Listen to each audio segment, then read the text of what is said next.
என்னை ஈன்றெடுத்த என் அன்னைக்கும் என்னையும் என் அன்னையையும் ஈன்றெடுத்த என் தமிழ் மண்ணுக்கும் முதற்கண் வணக்கத்தினை தெரிவித்துக் கொண்டு உலகமெங்கிலும் வாழ்ந்து கொண்டிருக்கக்கூடிய தமிழர் தொலைக்காட்சி நேயர் பெருமக்கள் அத்துணை பேருக்கும் என்னுடைய தமிழர் திருநாளாம் தை பொங்கல் திருநாள் வாழ்த்துக்களை அன்போடு தெரிவித்துக் கொண்டு இந்த மிக சிறப்பான ஒரு ஊர்ல, அதுவும் பேராவூரணியில, இந்த தஞ்சை மாவட்டத்தில் சிறப்பான ஊர் பேராவூரணி.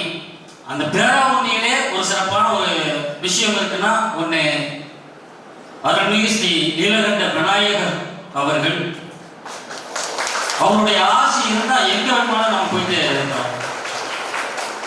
அடுத்த சிறப்பு என்னன்னு சொன்னா, இந்த பேரை மண்ணை கல்வி கண் திறந்த மரியாதைக்குரிய ஸ்ரீ வெங்கடேஸ்வரா கல்வி குழுமத்தின் தலைவரும் மற்றும் ஏஆர்ஜே கல்வி குழுமத்தின் துணைத் தலைவர் மரியாதைக்குரிய டாக்டர் ஜீவன் ஐயநாதன் அவர்களுக்கும் சிறப்பு. இந்த ஸ்ரீ வெங்கடேஸ்வரா கல்லூரியே மிக சிறப்பு.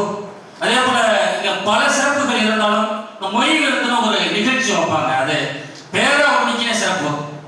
உலகம்லாம் பேசக்கூடிய பேராவூரணியை பத்தி சிறப்பா பேசணும்னா மொழி விருது. இந்த மொழி விருதுனா எப்படி பண்ணுவாங்கன்னா, மொழி விருது சொந்தத்தில் இருக்கவங்களுக்கு கடன் கேட்டாலும் கொடுக்க மாட்டாங்க. ஆனா மொழி விருதுன்னு வச்சுட்டா பலாயிரக்கணக்கில் மொழி செஞ்சு ஏழையா இருக்கவனா கூட பணக்காரனா உருவாக்கி தரக்கூடிய ஒரு ஊர் அப்படின்னு சொன்னா இந்த பேராவூரணி. அப்படியாப்பட்ட பேராவூரணி மண்ணில இந்த பட்டிமன்றத்தை நடத்துவதில் நாங்கள் பெரும் மகிழ்ச்சி அடைகிறோம்.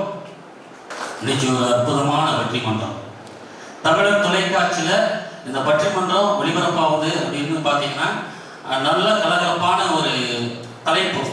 ஏன்னா இன்னைக்கு தமிழர்களுடைய பண்பாடும் கலாச்சாரமும் பொங்குகிறதா, பொங்கல்ல எப்படி பொங்குதோ அதே போல தமிழர்களுடைய பண்பாடு கலாச்சாரம் பொங்குகிறதா இல்ல மங்குகிறதா அப்படின்னு பேசுறதுக்கு ரெண்டு சைடு வந்திருக்காங்க.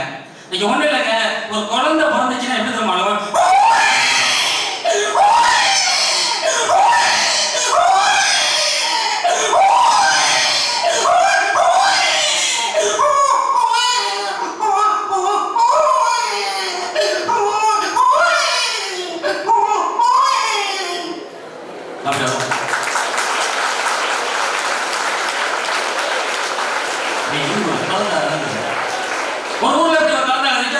ஒரு அம்மா பால் கொண்டு படிச்சு ஒரு பாட்டை பாடி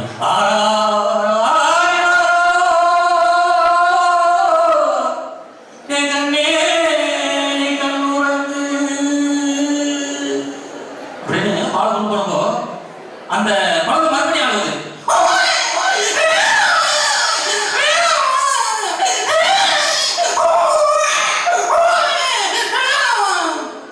ஏன் அந்த குழந்தை அப்படி அழுகுதுன்னா, அந்த அம்மா கொண்டு வந்தது தாய்ப்பால பசுபால் இல்லைங்க, அது கண்டிப்பால்.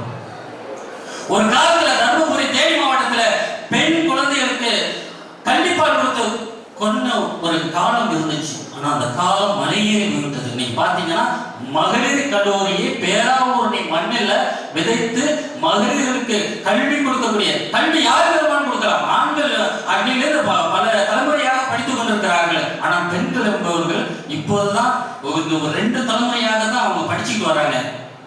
இந்த பெண்கள் நல்லா படிக்கணும், அவர்களுக்கு கல்வி உரிமையை கொடுக்கணும், அவர்களுக்கு நல்ல ஒழுக்கங்களை கற்றுக் கொடுக்கணும் அப்படின்னு சொல்லி கோயட்டா இருந்த கல்லூரிய மகளிர் கல்லூரியா மாற்றிருக்கக்கூடிய காலாளர்கள்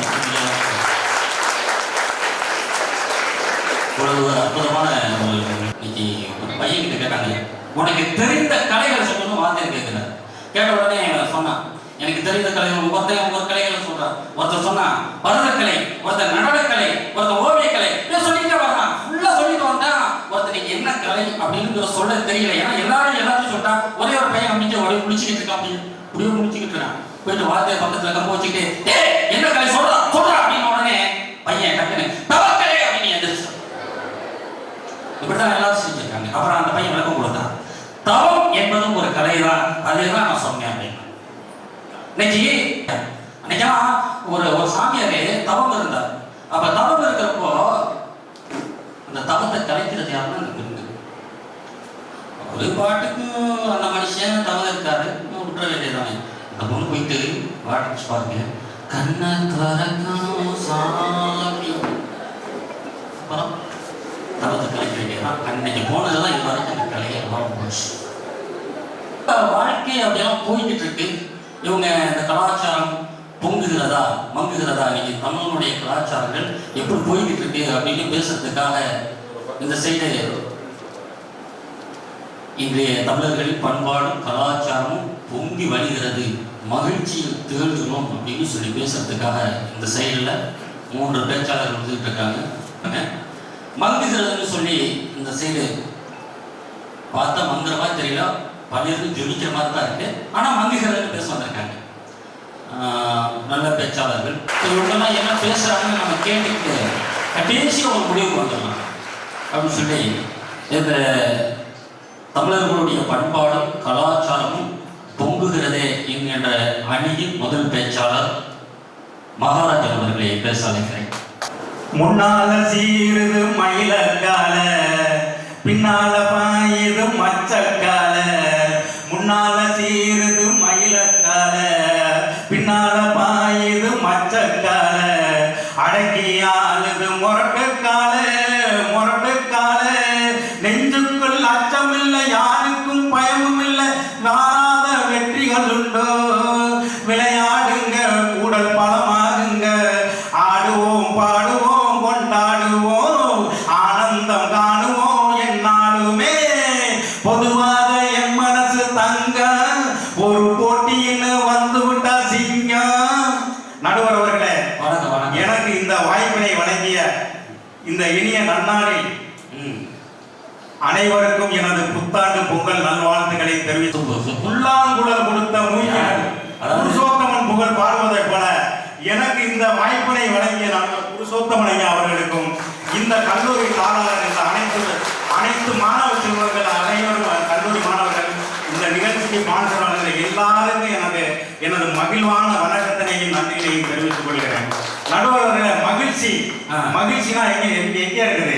மகிழ்ச்சியா வெளியில இருக்கும், வெளியில பொண்டாட்டி கேட்கறதுங்க, அது கிடைக்கவே கிடைக்கும். மகிழ்ச்சி வந்து நீங்க அப்படி நினைக்கவே கூடாது நடுவர். எங்குமே அதாவது சின்ன சின்ன விஷயங்கள்ல வந்து சின்ன சின்ன சுகங்கள் வாழ்க்கையில் கொட்டி கிடக்கு. மண்ணில் 8 நாள் மட்டும் வாழ்ந்திலும் பட்டாம்பூச்சி அழுவதும் கிடையாது. அது மாதிரி நம்ம ஒரு சின்ன சின்ன விஷயத்தையும் ரசிக்க பழகிற நடுவர்களே. இன்னைக்கு வரப்போக, அதாவது எனக்கு மனைவினா பையன் நடுவர்களே. உங்களுக்கு மட்டுமா? ஆமா, உங்களுக்கு எப்படி தெரியல. அதனால என்ன பண்ணேன், போனை சுவிட்ச் ஆஃப் பண்ணி பேக்ல வச்சிட்டேன். ஒரு போன் வந்துச்சுன்னு வைக்கல, இப்ப என் மகிழ்ச்சி சந்தோஷம் க்ளோஸ் ஆகி போயிடும். அதனால எதை தடை பண்ணி வைக்கணும், நம்ம அந்த நேரத்தில் கொஞ்சம் ஒதுக்கி வைப்போம் அந்த நிகழ்ச்சி அப்படின்னு சொல்லிட்டு. பண்பாடு இன்றைய சூழல்ல வந்து நம்ம பண்பாடு கலாச்சாரமும் பொங்குகிறதா மங்குகிறதான்னு கேட்டுருக்கீங்க. பொங்குகிறது தான் நடுவர்களே. மங்குகிறதுன்னு பேசுறதுக்கு இங்க பாத்தீங்கன்னா பொங்குகிற முகத்தோட வச்சுக்க மங்குகிறது நான் சொல்ல வந்துகிறார்களே. அப்படி இந்த நாளில் நாம் அதாவது பேசவே கூடாது, இருந்தாலும் அவர்கள் பேச வேண்டும், அவர்கள் பேச்சையும் நாங்கள் ரசிக்க வேண்டும். அதாவது நடுவர்களை இன்றைய சூழல்ல கலாச்சாரம் பண்பாடுங்கிறது வந்து சாதாரண என்னுடைய கிராமத்தில் நடுவர்களை பந்தய மாடு, இந்த குதிரை மாடு பக்கத்துல வளர்த்து வைக்கிறாங்க, மாடு வளர்த்து வைக்கிறாங்க. இவங்க என்ன ஒரு பால் மாடை வளர்த்தா கூட வருமானம் கிடைக்குமே நமக்கு ஒரு இது இருக்கான். ஆனா பந்தய மாடு வளர்க்குறாங்களே அப்படின்னு பார்த்துக்கிட்ட காலம் முழுக்க அந்த மாட்டை பராமரிச்சு சல்லிக்கட்டு இந்த மாதிரி கைப்புறா போட்டிகள்ல கலந்துக்கிட்டு இப்படி தமிழர்களுடைய வீரத்தையும் கலாச்சாரத்தையும் பறைசாற்றுறதுக்காண்டி காலம் முழுக்க அதை பராமரிச்சு அதுல ஒரு சந்தோஷம் கிடைக்குது பாருங்க. அந்த சந்தோஷம் எங்கேயுமே இருக்காது நடுவர்கள. நமது பண்பாட்டையும் கலாச்சாரத்தையும் காக்க சென்னை மெரினாவிலே இளைஞர்கள் கூடினார்களே, அது நமது கலாச்சாரத்தையும் பண்பாட்டையும் காக்கிறதுக்கு தானே நாம் இளைஞர்கள் கூடினார்கள். அப்ப இந்த விழாவில் நாம் கூற வேண்டியது, இந்த கலாச்சாரம் பண்பாடு பொங்குகிறதா மங்குகிறதா, இந்த ஒரு தகவல் தான். இந்த பொங்கல் கலாச்சார விழாவு என்பது அது ஒரு சின்ன புராணத்துல ஒரு கதை சொல்லுவாங்க. இந்த மாடுகளை எல்லாம் குளிப்பாட்டி கடவுள்கிட்ட நான் இந்த மாடு நான் போய் கம்ப்ளைண்ட் பண்ணுமா, நான் காலம் முழுக்க உழைக்கிறேன், கஷ்டப்படுறேன், எனக்கு மரியாதை கொடுக்க மாட்டேங்கிறாங்க இந்த ஊர்ல, இந்த மக்கள் எனக்கு மரியாதை கொடுக்க மாட்டேங்கிறான்னு சொல்லுவான். அந்த மாடு சரி போ நான் வந்து பாக்குறேன்னு அவர் சொல்லுவார். கடவுள் வந்து சொல்ற நேரத்துல இந்த பொங்கல் விழாவில் பார்த்தீங்கன்னா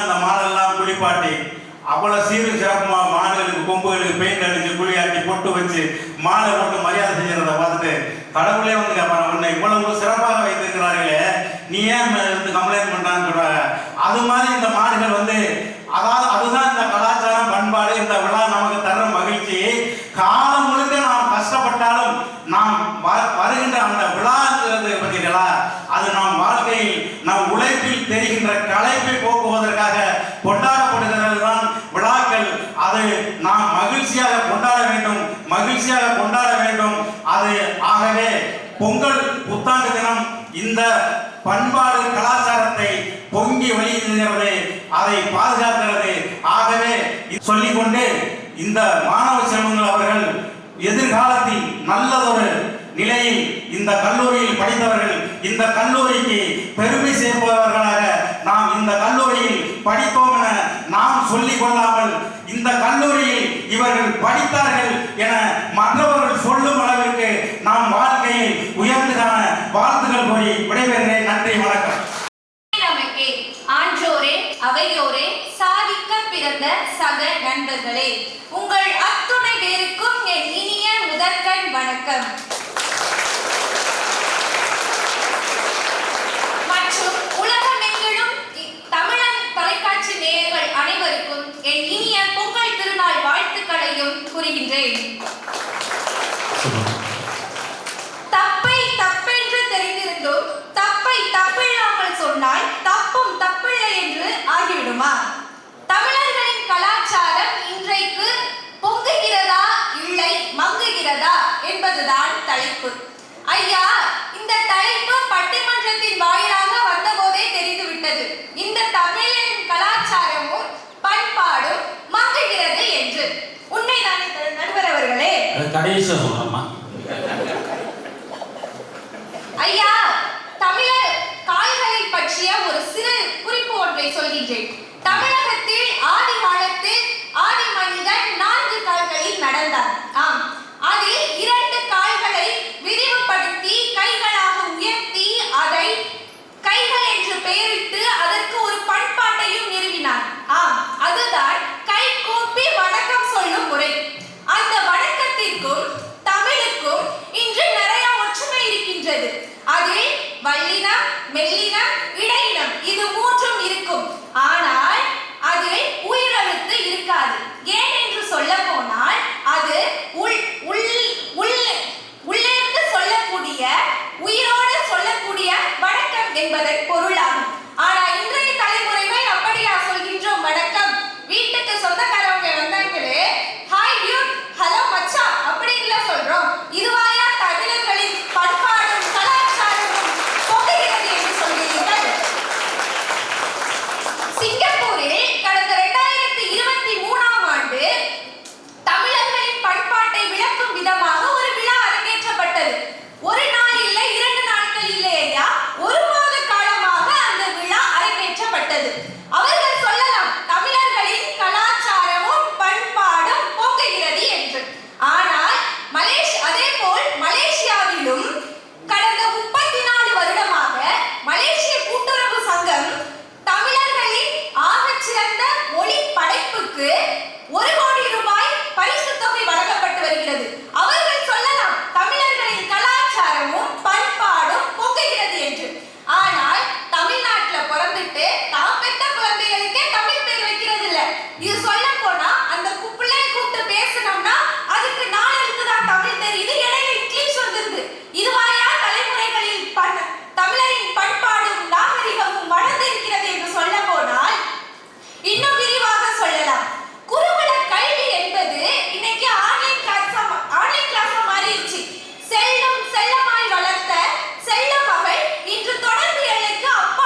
காதல்னு சொல்லுறாங்க அனைவரும், காதலூர் கண்ணா பூச்சி நிலவரம் அப்படின்னு இன்னைக்கு கலாச்சாரம் போச்சு. அன்னைக்கெல்லாம் காதலிச்சா கடைசி வரைக்கும் அவளை மணக்கணும் அப்படிங்கிற ஒரு குறிக்கோளோட 25 வருஷம் காதலிப்பான், 50 வயசுல கல்யாணம் பண்ணுவான் அதே பொண்ணு.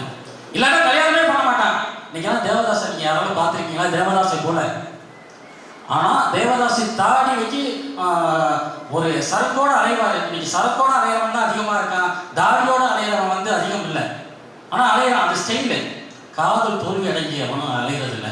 அருமையா சொல்லியிருக்காங்க. பேசுங்கம்மா.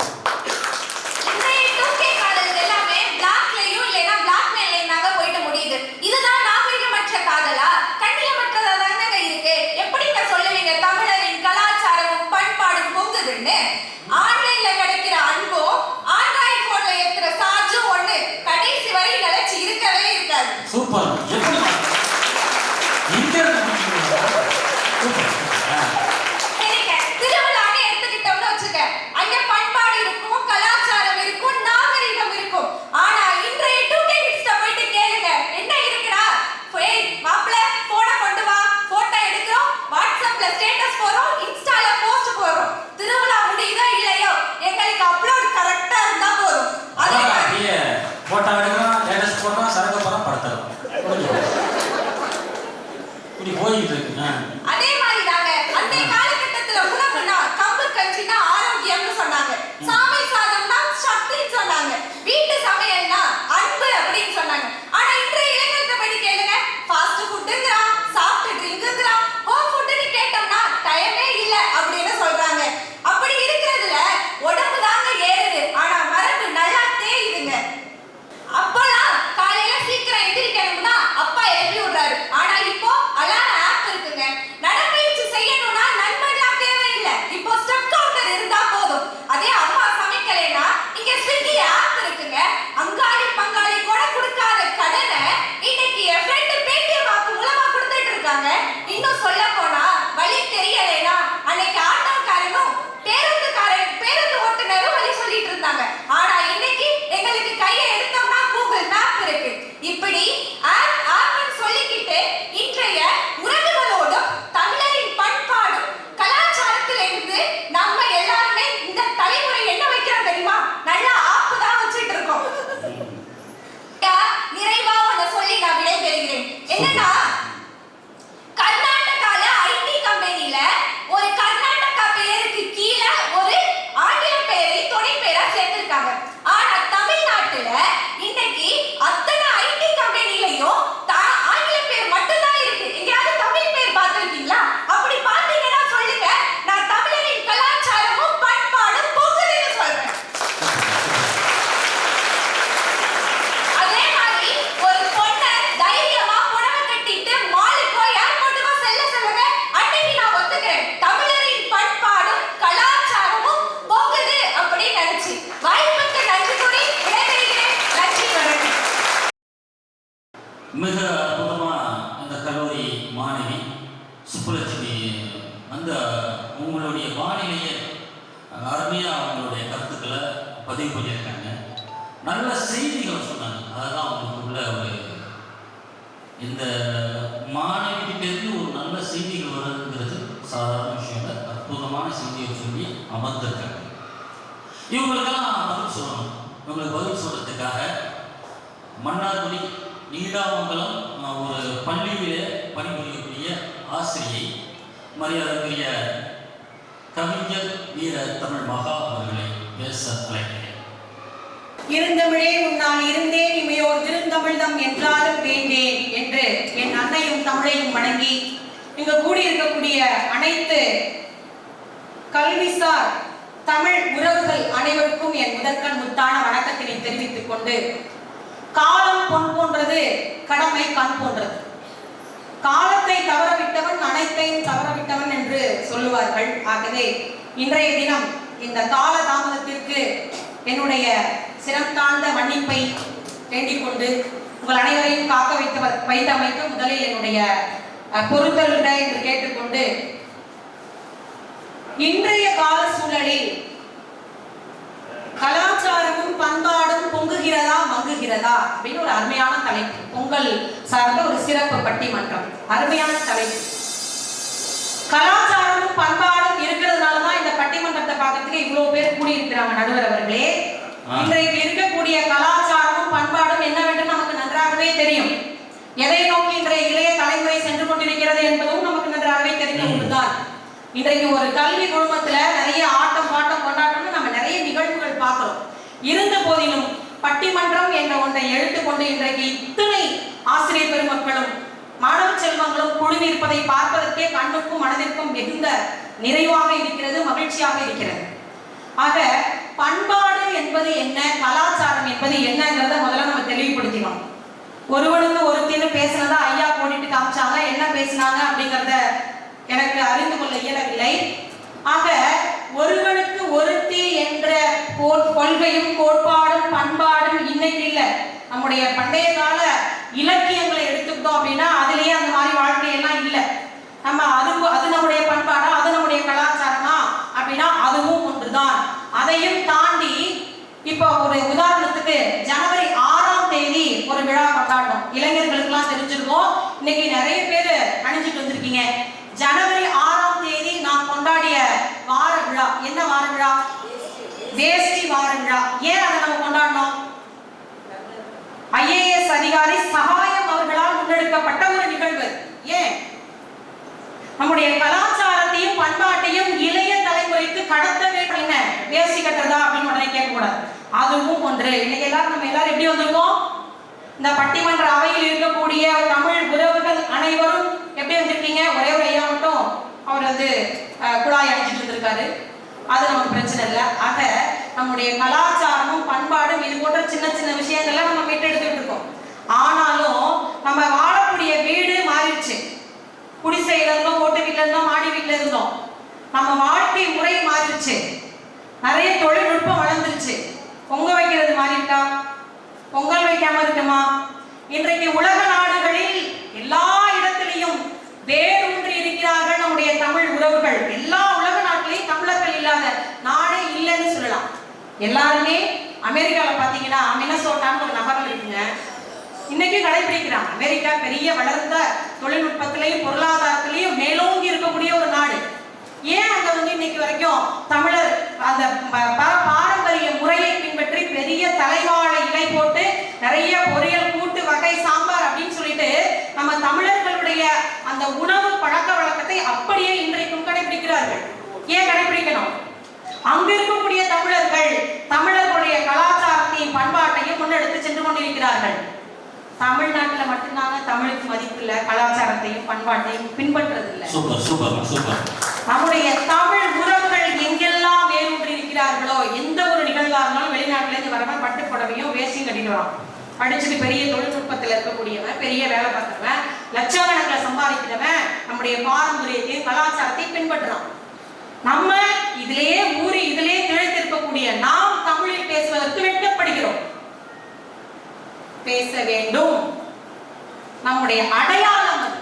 தமிழன் என்று சொல்லடா, தலை நிமிர்ந்து நில்லடா அப்படின்னா நம்முடைய பண்பாட்டையும் கலாச்சாரத்தையும் உணவின் மூலமாகவும் உடைகளின் மூலமாகவும் பழக்க வழக்கங்களின் மூலமாகவும் மீட்டெடுக்க வேண்டும்.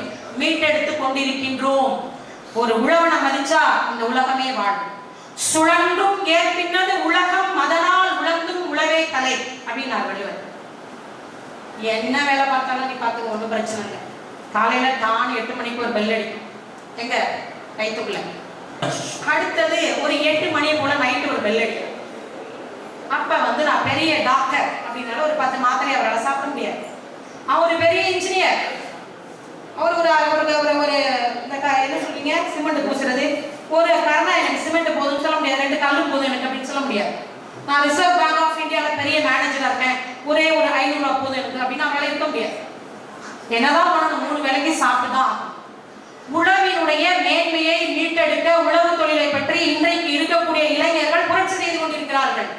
நவீன முறையில ஆர்கானிக் விவசாயம் செய்யணும்னு சொல்லிட்டு நிறைய படிங்க. இளைஞர் மலர்லாம் எடுத்து படிச்சீங்கன்னா பெரிய பெரிய படிப்புகளை படித்த இளைஞர்கள் நம்முடைய கலாச்சாரத்தை மீட்டெடுக்க வேண்டும். தேனி வளர்ப்பு என்ன, இருக்கக்கூடிய சின்ன இடத்துல எப்படி நம்முடைய விவசாயத்தை பேணி பாதுகாக்கணும் அப்படின்னு சொல்லிட்டு சிறந்த முறையில விவசாயத்தை செஞ்சுட்டு தான் இருக்காங்க. கிராமத்தில் இருக்கிறவங்க மட்டும்தான் விவசாயம் இல்லை, இன்றைக்கு நகரத்தில் இருப்பவர்கள் கூட தங்கள் மாடிகளில் மாடி தோட்டம் அமைத்து அதிலேயே விவசாயம் செஞ்சு இயற்கையான முறையில உணவு உற்பத்தி செஞ்சுட்டு இருக்காங்க. இதெல்லாம் நம்முடைய பண்பாடு கலாச்சாரம். அதை பழைய விதைகள் சொல்லுவாங்க, நாட்டு விதைகள். இன்னைக்கு நாட்டு மாடெல்லாம் அழிஞ்சு போச்சு, அது இல்லை. ஆனால் அந்த விதைகளை மீட்டெடுத்து தஞ்சாவூர் போற வழியில வடூருக்கு பக்கத்துல ஒரு இடத்துல இன்றைக்கு விவசாயம் செஞ்சுட்டு இருக்காங்க. நீங்க எல்லாமே Facebookல எல்லாம் பார்த்திருப்பீங்க. ஏன் அதை பண்றீங்க அப்படின்னா, நம்முடைய பழைய மரபை நாம் கொண்டு வர வேண்டும் என்று ஒரு இளைஞர், ஒரு ரிட்டையர்மெண்ட் ஆபீசர் இருக்காரு, அதை பண்ணிட்டு இருக்காரு. பழைய விதைகள், பழைய நெல், பழைய விதமான காய்கறிகள், என்னென்ன விதமான விவசாய நடைமுறைகளை நம் முன்னோர்கள் பின்பற்றினார்களோ அவற்றையெல்லாம் மீட்டு கொணர வேண்டும் என்பதற்காக இன்னைக்கு அதெல்லாம் நம்ம பண்ணிட்டு இருக்கோம். அந்த பழங்கால விதைகள் இப்போ புதுகாலம் ஒரு 100 ஆண்டுகளுக்கு முன்னாடி உள்ள விதை இன்னைக்கு கிடைக்குதுன்னா அது எப்படி கிடைச்சிச்சு தெரியுமா? அன்னைக்கெல்லாம் கும்பாபிஷேகம் பண்ணுவாங்க. அந்த கும்பாபிஷேகம் அந்த கலசத்துல இந்த விதைகளை பாதுகாத்து வச்சிடலாம். அன்னைக்கு மழை வெள்ளம் இதெல்லாம் வந்துச்சுன்னா அதில் அடிச்சுட்டு போயிடும், அந்த விதைகள் அழிந்து போயிடும், அந்த விதைகள்லாம் அழிஞ்சு போயிடும். அன்னைக்கு வீடாக கூரை வீடாக இருந்துச்சு, அதனால வீட்டில் வச்சிருக்க முடியாது, விவசாய நிலத்தில் வச்சிருக்க முடியாது. அதனால தமிழை என்ன பண்ணா தெரியுமா, அந்த விதைகள் எல்லாம் கொண்டு போயிட்டு கோயில் கோபுரத்தில், உயரமான கோபுரத்தில் வச்சுக்கணும். அதே போல இந்த கும்பாபிஷேகம் வைக்கிறப்போ இப்போ வரகு வைப்பாங்க அந்த கும்பத்துல. ஏன் தெரியுமா அந்த வரகு வைப்பாங்க? அந்த ஊர்ல இடி விழுந்துச்சுன்னா அந்த இடியை தாங்கக்கூடிய சக்தி அந்த வரகுக்கு இருக்கு. அப்படியாப்பட்ட அந்த வரகு நம்ம சாப்பிட்டோம்னு வைங்களேன், அது இடியை தாங்கும், இது பொண்டாட்டி அடியை தாங்கும். நிச்சயமாக ஒரே ஒரு நாலடியார் பாடலை மட்டும் உங்களோடு பகிர்வதில் பெருமகிழ்ச்சி கொள்கிறேன். குஞ்சி அழகும் கொடுந்தான் கோட்டழகும், குஞ்சி அழகும் கொடுந்தான் கோட்டழகும், மஞ்சள் அழகும் அழகல்ல, நெஞ்சத்து நல்லாம் யாம் என்னும் நடுவு நிலைமையால் கல்வி அழகே அழகு. படிக்கிறவங்க எல்லாரும் வேலைக்கு போறது கிடையாதுங்க. படிக்கிறவங்க எல்லாரும் வேலைக்கு போறது கிடையாது. படிக்காதவங்க நிறைய பேர் சம்பாதிச்சிருக்காங்க. படிச்சவங்க அத்தனை பேரும் அறிவாளியும் அல்ல, படிக்காதவர்கள் அத்தனை பேரும் முட்டாள்களும் அல்ல. அதை உணர வேண்டும். கல்வி உங்களை மிகப்பெரிய உயரத்தில் அமர வைக்கும்.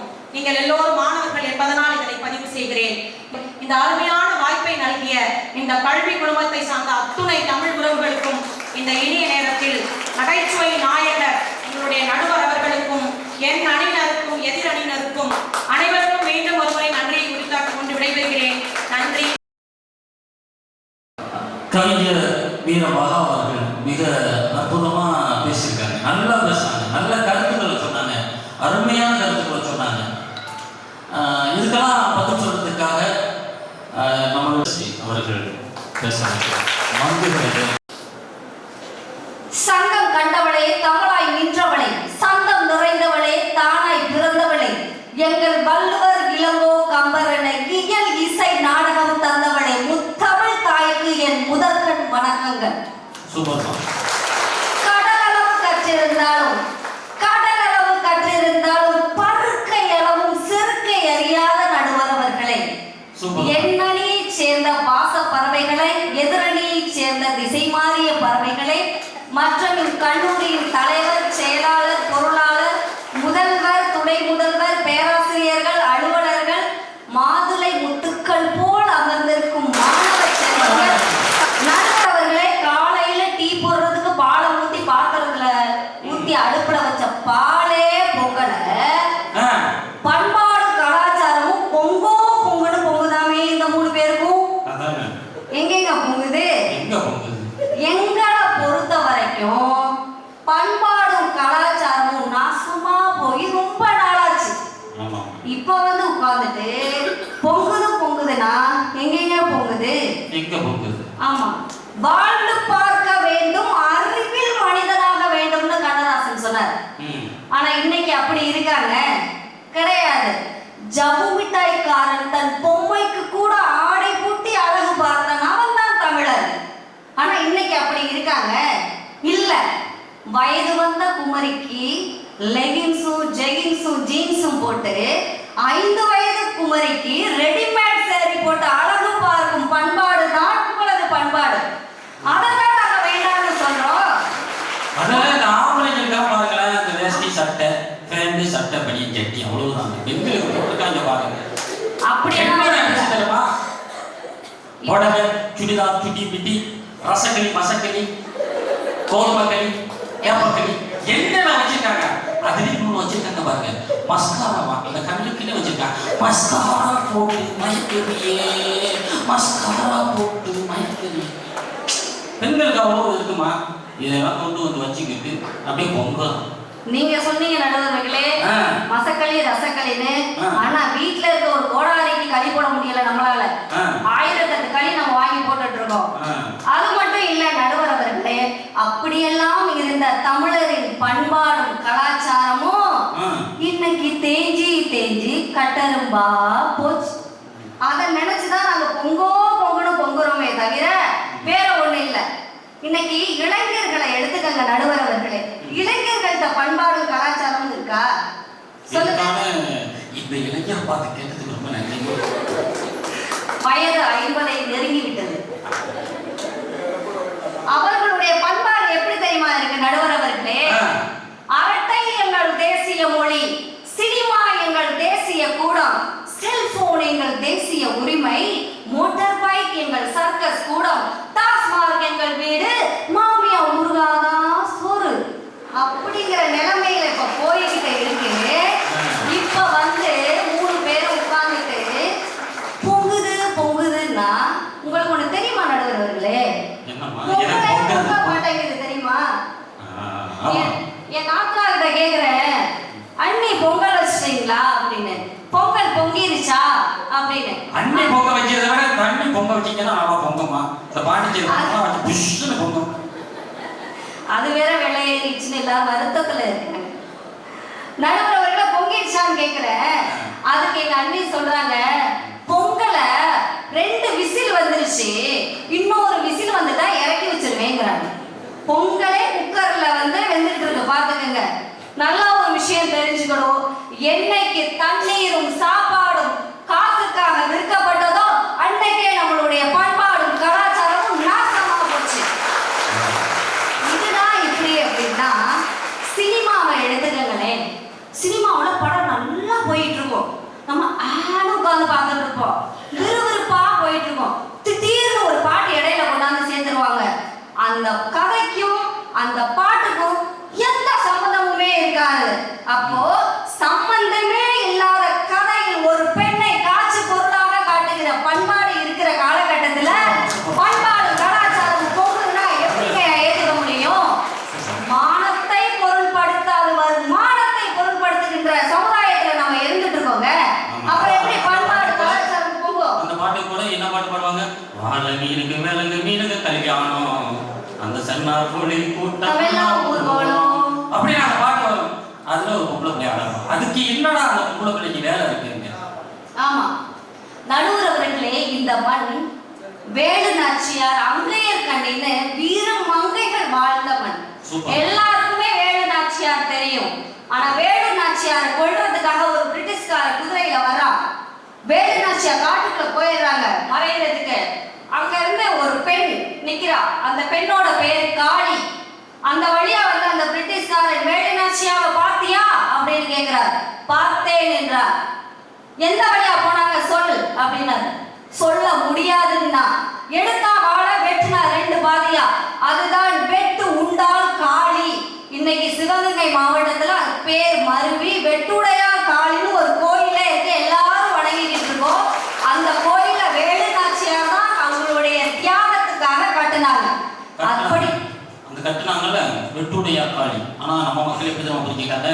நமக்கு எவன் பிடிக்கலையோ அவங்க கிட்ட காசு வெட்டி போட்டு அவன் நாசமா போகணும் அப்படின்னு. அதுக்கு பேர் வெட்டுடையா காளியை வச்சிருக்காங்க. உண்மைதானமா? உண்மைதான். தியாகத்துக்காக கட்டணும், இங்க பல விஷயத்துக்காக பயன்படுத்துறோம். அதே போல அங்கையர் கண்ணின்னு ஒரு பெண் தன் இனத்தை அழிக்க வர்றாங்க அப்படிங்கிறத தெரிஞ்சு அந்த பெண் கடலுக்குள்ள வெடிகுண்ட உடம்புல கட்டிக்கிட்டு 36 கிலோமீட்டர் 3 நாட்களாக ராப்பகலா நீந்தி இனத்தை கொள்ள வரும் போர்க்கப்பல தன் உயிரோட சேர்த்து வெடித்து சிதற வைத்தார் இல்லையா? அப்படியெல்லாம் பிறந்த வீர மங்கைகள் பிறந்த இந்த சமுதாயம் இன்னைக்கு சீர்குலைஞ்சு போகுதுன்னாங்க எனக்கு வருத்தப்படும். ஆசைக்கு ஒரு ஆண் குழந்தை, ஆசைக்கு ஒரு பெண் குழந்தை, இது வந்து அந்த காலத்துல. ஆனா இப்ப ஆடம்பரத்துக்கு ஒரு ஆண்ட்ராய்டு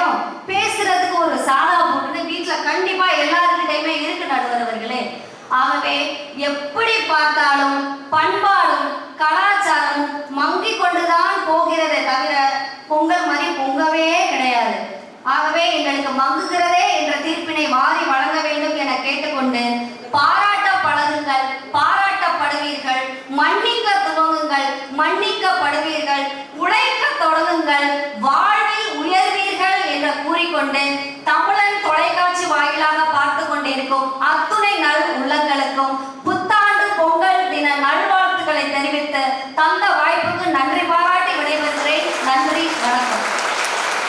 நம்ம மன்னார்குடியிலிருந்து வருகை தந்திருக்கக்கூடிய கவிஞர் வீர தமிழ் மகா அவர்கள் பேசுறாங்க. நல்லா பேசுறாங்க, நல்ல கருத்துக்களை சொன்னாங்க, அருமையான கருத்துக்களை சொன்னாங்க. இதுக்கெல்லாம் பதில் சொல்றதுக்காக நம்மளுடைய தஞ்சை தமிழன் மனோஜ் அவர்கள் பேச அழைக்கிறேன். அருமையாக பேசியிருக்காங்க, நல்ல கருத்தியெல்லாம் பேசக்கூடியவங்க அந்த ஆசிரியர். அவருக்கெல்லாம் பதில் சொல்ல மங்குதுங்க அப்படின்னு பேசுறதுக்காக பல தொலைக்காட்சிகளை நீங்கள் பார்த்துருக்கலாம். யூடியூப்பில் நிறைய நியூஸ் போகக்கூடிய அற்புதமான பேச்சாளர் அருமை தம்பி தஞ்சை தமிழன் அவர்கள். அன்னையவள் முத்தமிட்டால் பாசம் வேண்டி, தங்கையவள் முத்தமிட்டால் நேசம் வேண்டி, மனைவியவள் முத்தமிட்டால் மலரை வேண்டி, தமிழை நான் முத்தமிட்டேன், தமிழ் என் நாவிலே தவழ வேண்டி, அன்னை தமிழை வணங்கி உலகமெங்கிலும் தமிழன் தொலைக்காட்சி வாயிலாக எங்கள் பட்டிமன்றத்தை பார்த்து ரசித்து கொண்டிருக்கிற தமிழன் தொலைக்காட்சி நேயர்களுக்கும் வெங்கடேஸ்வரா கல்வி குழுமத்தை சார்ந்த பேராசிரியர் பெருமக்களுக்கும் மாணவ செல்வங்களுக்கும் என்னுடைய பொங்கல் திருநாள் நல்வாழ்த்துக்களை அன்போடு தெரிவித்துக் கொண்டு, நடுவர் அவர்களே, ஒரு இடத்துல ஒரு கோவில் கட்டணும்னு வச்சுக்கோங்களேன், அங்க இருக்கிற இந்துக்கள் சந்தோஷப்படுவாங்க. ஒரு தேவாலயம் கட்டினா அங்க இருக்கிற கிறிஸ்துவர்கள் சந்தோஷப்படுவாங்க. ஒரு மசூதி கட்டினா அங்க இருக்கிற இஸ்லாமியர்கள் சந்தோஷப்படுவாங்க. ஆனா அதையெல்லாம் கடந்து ஒரு இடத்துல ஒரு கல்வி நிறுவனம் கட்டினா அங்க இருக்கிற ஏழை எளிய மாணவர்கள் பயன்படுவார்கள் என்பதற்காக இந்த இடத்துல இந்த கல்லூரியை கட்டி நிறுவி இன்றைக்கு பல அறிவு சார்ந்த மாணவர்களை உருவாக்கி கொண்டிருக்கிற வெங்கடேஸ்வரா கல்வி குழுமத்தை சார்ந்த அனைவருக்கும் மீண்டும் ஒரு முறை என்னுடைய பொங்கல் திருநாள் நல்வாழ்த்துக்களை அன்போடு தெரிவித்துக் கொள்கிறேன். நடுவர் அவர்களே, எல்லாரும் நல்லா இருக்கீங்களா? பார்க்கும் போதே தெரியும் கண்ணாடி நல்லா தான் இருக்கீங்க அப்படின்னு. நடுவர் அவர்களே, இல்ல எதிரணியில வந்து பேசினாங்களே, ஆமா, பண்டிகைகளும் பண்பாடும் பொங்குதான்.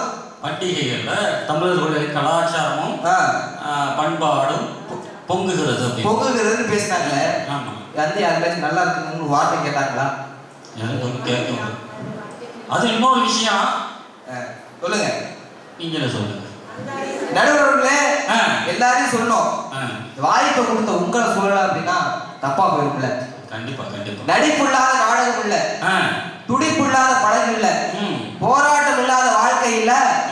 நீங்க இல்லைன்னு சொன்னா இந்த பட்டிமன்றமே இல்லை. நடுவர்களே, அப்படியேப்பட்ட உங்களை வணங்கி, ஆனா இவ்வளவு பெரிய வாய்ப்பை கொடுத்த உங்களுக்கு இந்த துரோகத்தை நீங்க பண்ணிக்க கூடாது. நடுவர்களே, என்ன துரோகம் பண்ண? உங்களை அங்க இருந்து கூட்டிட்டு வந்து இவ்வளவு பெரிய மேடையை அமைச்சு ஆடியோ அற்புதமா வச்சு இவ்வளவு பெரிய மாணவர்களை உட்கார வச்சு பட்டிமன்றத்தை நடத்த சொன்னவங்களுக்கு உண்மையிலேயே அந்த துரோகத்தை நீங்க பண்ணிக்க கூடாது. புரியலையா துரோகம் பண்ண? பட்டிமன்றத்துக்கு 3 பேச்சாளர்கள் தானே கூட்டிட்டு சொன்னாங்க. ஆமா, நாங்க 3 பேர் பேச்சாளர்கள். இவங்க 3 பேர் யார்? ஓ, நீங்க அப்படி வந்தீங்களா? அவங்க நிரூபிப்பாங்க வந்து நடுவர்களே, ஒரு காலத்துல காதல் எப்படி இருந்தது? காதல் எப்படி இருந்தது? காதலதான்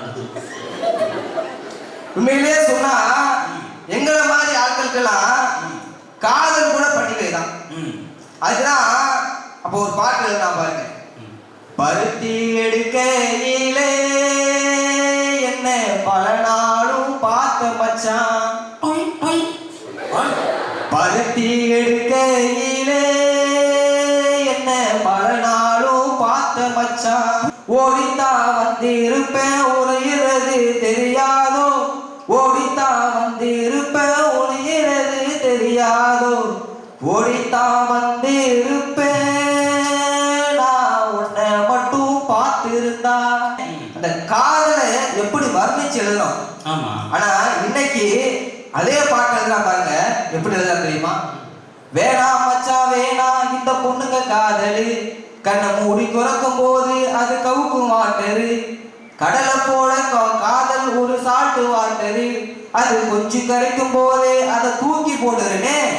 இன்னைக்கு காதலை கூட இப்படி எழுதுறாங்க நடுவர்களே. அதே போலவே அந்த காலத்துல ஒரு பாட்டு எழுதுறாங்க காதலுக்காக. பம்பர கண்ணாலே காதல் சங்கதி சொன்னாலே, பம்பர கண்ணாலே காதல் சங்கதி சொன்னாலே, தங்கச்சிலை போல் வந்து மனதை தவிக்க விட்டாலே. ஹே பம்பர கண்ணாலே காதல் சங்கதி சொன்னாலே, தங்கச்சிலை போல் வந்து மனதை தவிக்க விட்டாலே. அது அப்போ உள்ள காதல். இப்போ உள்ள காதலுக்கு இருக்காமங்க. ஆண்டிவ பிரிட்டி அழகு கண்ணாடி ஃபைன் குவாலிட்டி ஒன் பர்சனாலிட்டி படிச்சு பாரு இங்கிலீஷ் கப்பர்னாடி நான் பேரல உள்ளி போட்டு வந்த சூப்பர் மேனடி. ஆண்டிவ பிரிட்டி அழகு கண்ணாடி. அன்னைக்கு கூட காதல் அப்படி இருந்துச்சு, இன்னைக்கு கூட காதல் இப்படி மாறி போச்சு. உண்மையிலே சொன்னா நீங்க கூட தொடக்க உரையில சொன்னீங்க, அந்த காலத்து காதல் எல்லாம் 20 வருஷம் காதலிச்சாங்க, 50 வருஷம் ஆனாலும் காத்திருந்து கல்யாணம் பண்ணாங்க அப்படின்னு. ஆனா இன்னைக்கு இருக்கிற காதல் எப்படி தெரியுமா இருக்கு?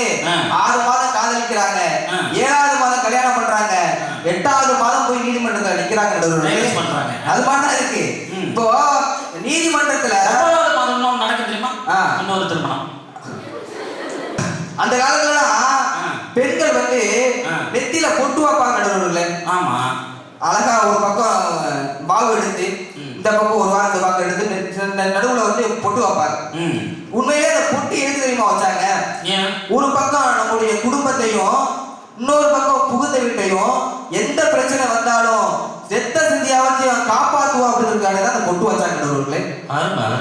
ஆனா இன்னைக்கு யாராவது அந்த பொட்டு வைக்கிறாங்களா? வைக்கிறது. இன்னைக்கு இதெல்லாம் மறந்துவிட்டவங்க வந்து பொங்கல் பேசலாம் பண்றவர்களே. உண்மையிலேயே அந்த காலத்து பண்டிகை வந்து எப்படி தெரியுமா இருந்துச்சு? தாத்தா பாட்டி மாமா அத்தை இப்படி உறவுகளோடு கூட்டு குடும்பமா அந்த பண்டிகையை கொண்டாடுறவர்களே. ஆனா இன்னைக்கு பாருங்க, ஒரு வீட்டுல 2 பேர் இருக்கிறதே கஷ்டமா இருக்கு.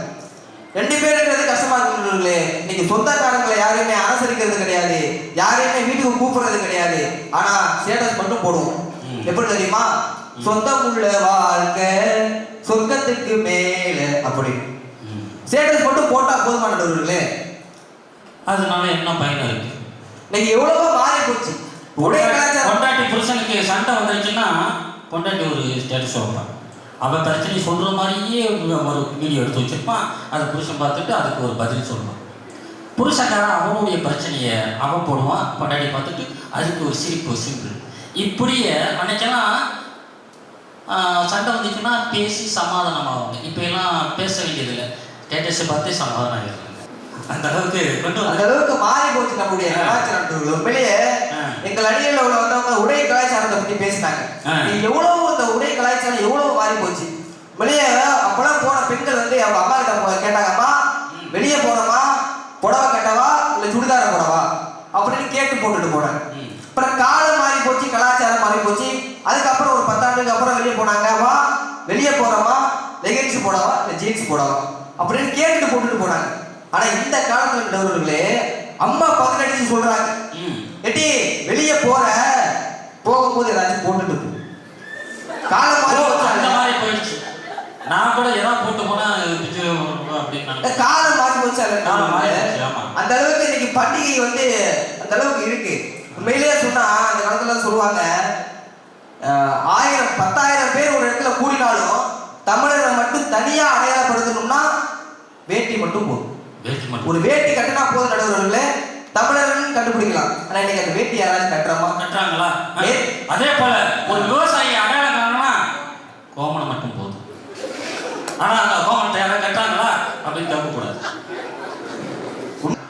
உண்மையிலே நடுவர்களே, ஒரு 5 வயசு குழந்தை அவங்க அப்பாவை பத்தி கேக்குது, அப்பா உனக்கு மாச சம்பளம் எவ்வளோ அப்படின்னு. அவங்க அப்பா அப்பதான் வேலைக்கு போயிட்டு வந்துருப்பாரு போல, களைப்பா அந்த குழந்தைய திட்டி அமைச்சிட்டாரு. உடனே அழுதுகிட்டே அந்த குழந்தை போய் ரூம்ல போய் படுத்துருது. அப்பாவுக்கு அதுக்கப்புறம் மனசு கேட்கல. இப்ப போய் ரூமுக்கு போயிட்டு, அம்மா என் மாச சம்பளமாம்மா, நான் ஒரு மாசத்துக்கு 30,000 ரூபாய் சம்பளம் வாங்குறேன் அப்படின்னு சொன்னாரு. அப்ப அந்த குழந்தை கேட்டுச்சு, அப்பா மாசம் 30,000 ரூபாய் சம்பளம் வாங்குறீங்க, இப்போ ஒரு நாளைக்கு எவ்வளவு வாங்குறீங்க அப்படின்னு கேட்டுச்சேன். மாசம் 30,000 ரூபானா ஒரு நாளைக்கு 1000 ரூபாய் சம்பளம் வாங்குறமா அப்படின்னு சொன்னாரு.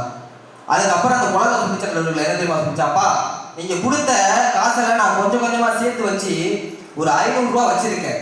இந்த 500 ரூபாயை நீங்க வாங்கிக்கிட்டு என்னோடு ஒரு நாள் இருங்க அப்படின்னு ஒரு 5 வயசு குழந்தை ஒரு அப்பாவை பத்தி கேட்குது அப்படின்னா இன்னைக்கு பண்டிகை வந்து எப்படி பொங்கலாக இருக்கின்றவர்களே. யாரும் ஊரே யாவரும் கேளே தீதும் நன்றும் பிறந்தர வாரா என்று சொல்லிக் கொடுத்த தமிழர்கள் நம்ம. தமிழர் என்ற ஒரு இனம் உண்டு, தனியே அவருக்கு ஒரு குணம் உண்டு என்று நம்முடைய பண்பாட்டையும் கலாச்சாரத்தையும் நம்முடைய முன்னோர்கள் காத்திருந்தாங்க. அதெல்லாம் இன்னைக்கு படிப்படியா குறைஞ்சிக்கிட்டு இருக்கு. நாங்க அவங்களை குறை சொல்லல, மங்கி கொண்டு இருக்கிறது. நீங்களாவது இனியாவது நாம் பொங்க வைப்போம் என்றுதான் சொல்ல வருகிறோம். ஆக பண்டிகைகளும் கலாச்சாரங்களும் மங்கி கொண்டுதான் இருக்கிறது என்று நீங்கள் தீர்ப்பை தருவீர்கள் என்ற நம்பிக்கையோடு எனக்கு கொடுக்கப்பட்ட நேரமோ சுருக்கம், அதனால் என் வார்த்தைகள் உண்டானது நெடுக்கம். அதிகம் பேசியதால் எனக்கு கொஞ்சம் கிறக்கம். இதற்கு மேல் பேசினால் எனக்கும் உங்களுக்கும் நடுவருக்கும் வந்துவிடும் விளக்கம். ஆகவே நன்றி, வணக்கம்.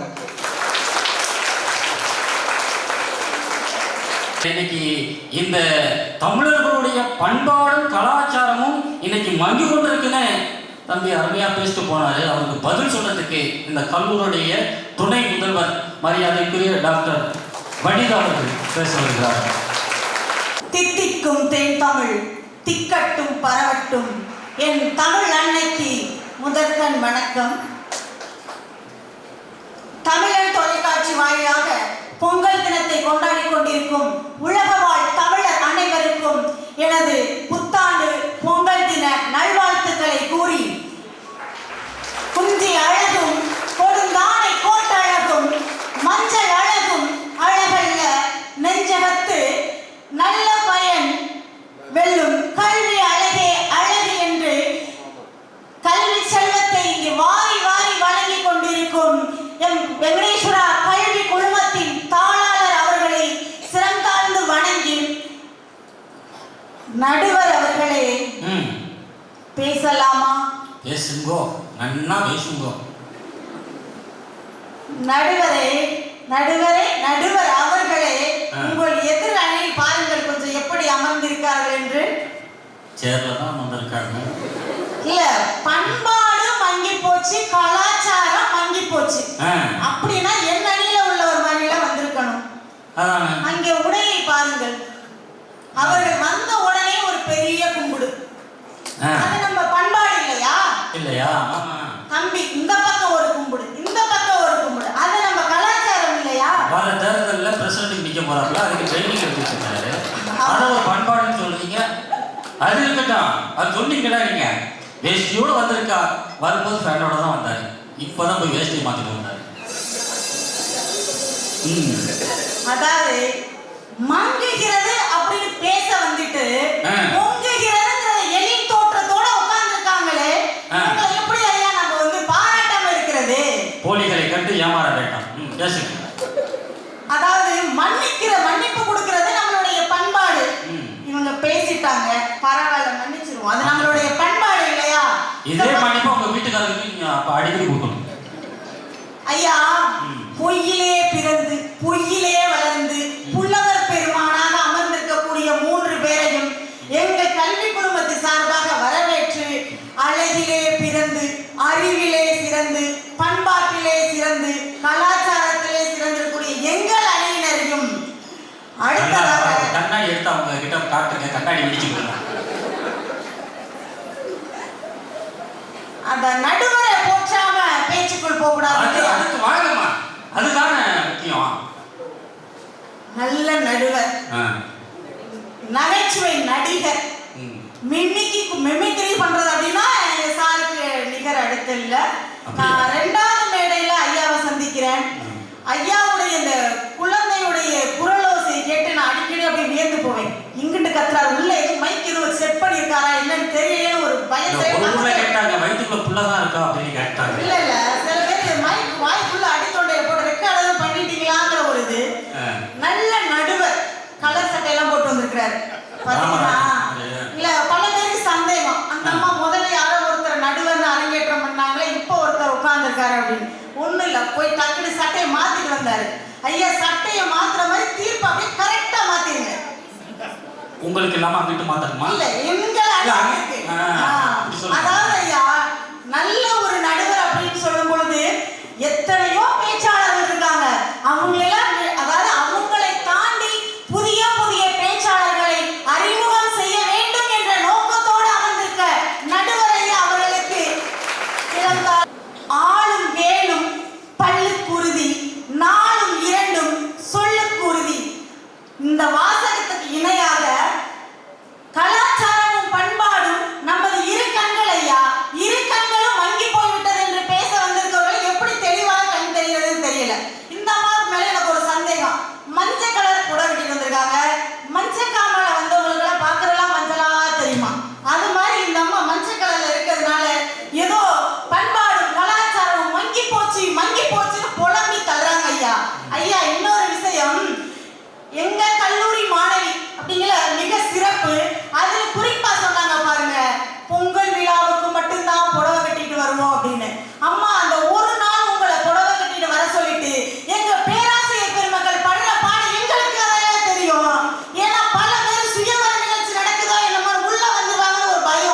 போயிடுவாங்க ஐயா.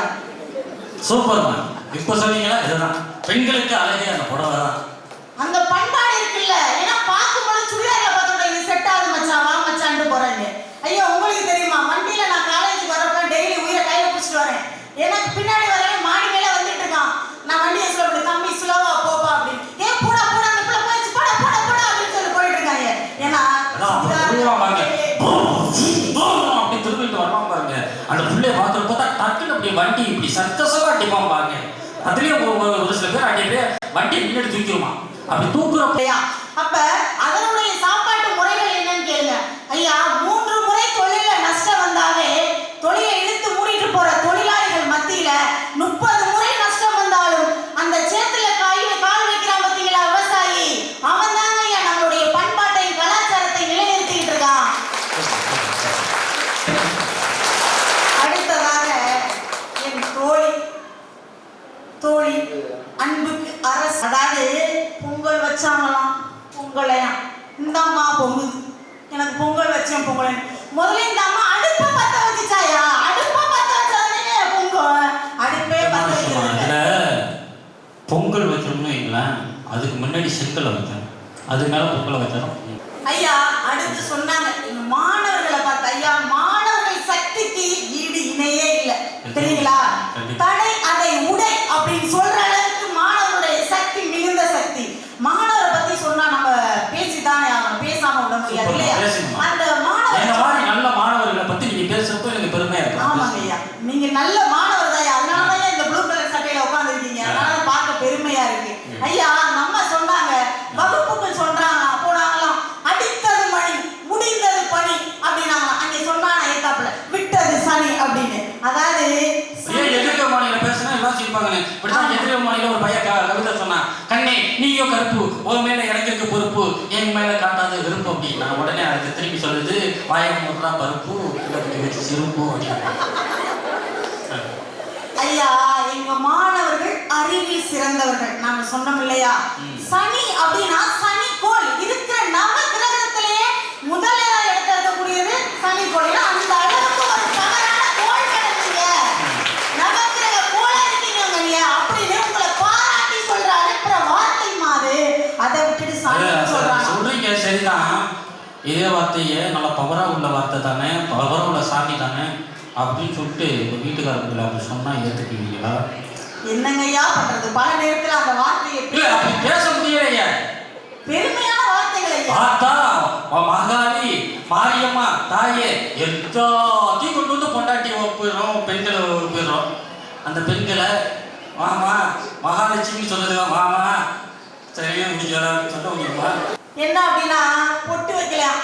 நான் ஏற்கனவே சொல்லிட்டேன் கண்ணு மங்கி போச்சுன்னு. ஐயா அந்த பொட்டு வைக்கிறதுக்கு புகுந்த விடையில் பிறந்த விடையில் சமமா பாக்குறதா சொன்னார் இல்லையா. அதுல குறிப்பா பாருங்க, இந்த பையன் என்ன அப்படின்னா ஆண்களுக்கும் பெண்களுக்கும் இந்த திருமண சடங்கு முறையில நிறைய இருக்கு. ஏன்னா பெண்கள் தான் அதாவது நெத்தியில குங்குமம் பெருசா வச்சுக்கணும் அப்படின்னு சொல்லிட்டு ஆண்கள்லாம் என்ன பண்றாங்க அப்படின்னா காலில் வெட்டி அணிஞ்சிருக்கணும் அப்படிங்கிற ஒரு தமிழருடைய பண்பாடு இருக்கு. ஏன்னா பெண் என்றவள் தலை குனிந்து நடப்பவள், எதிரே வரக்கூடிய ஆணை பார்த்தால் இவள் திருமணம் ஆகிவிட்டான் என்று தனித்து செல்ல வேண்டும் அப்படிங்கிறதுக்காண்டி ஆண் என்பவன் நிமிர்ந்து நடப்பவன். அவன் நிமிர்ந்து நடக்கும் போது பார்க்கும் பொழுது பெண்ணோடைய நெத்திகள் கண்டிப்பா தெரிஞ்சிருக்கணும். ஆனா தம்பி அடிக்கடி நிமிர்ந்து நடப்பதே இல்லை என்று நினைக்கிறேன். ஏன்னா கவிழ்ந்த தோற்றத்தில் போறாரு உங்களுக்கு. அந்த அளவுக்கு நம்மளுடைய பண்பாடு நாகரிகம் அப்படின்னா என்னைக்குமே வளர்ச்சியில தான் இருக்கு தவிர தொய்வடைய வாய்ப்பே இல்லை என்று சொல்லி நல்லதொரு தீர்ப்பை நல்குமாறு கேட்டு உங்கள் அனைவருக்கும் எனது நன்றி கலந்த வணக்கத்தை உரித்தாக்குகிறேன். நன்றி வணக்கம்.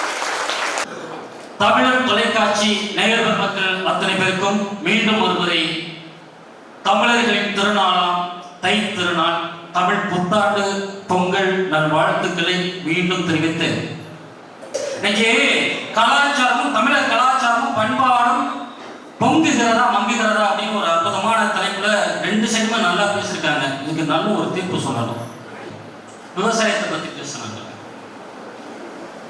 ஒரு கவிஞன் அருமையா எழுதுறான், ஒரு கவிஞன் அருமையா எழுதுறான், எங்கள் நிலத்தில் சாகுபடி உண்டு, நஞ்சை உண்டு, சாகுபடி உண்டு.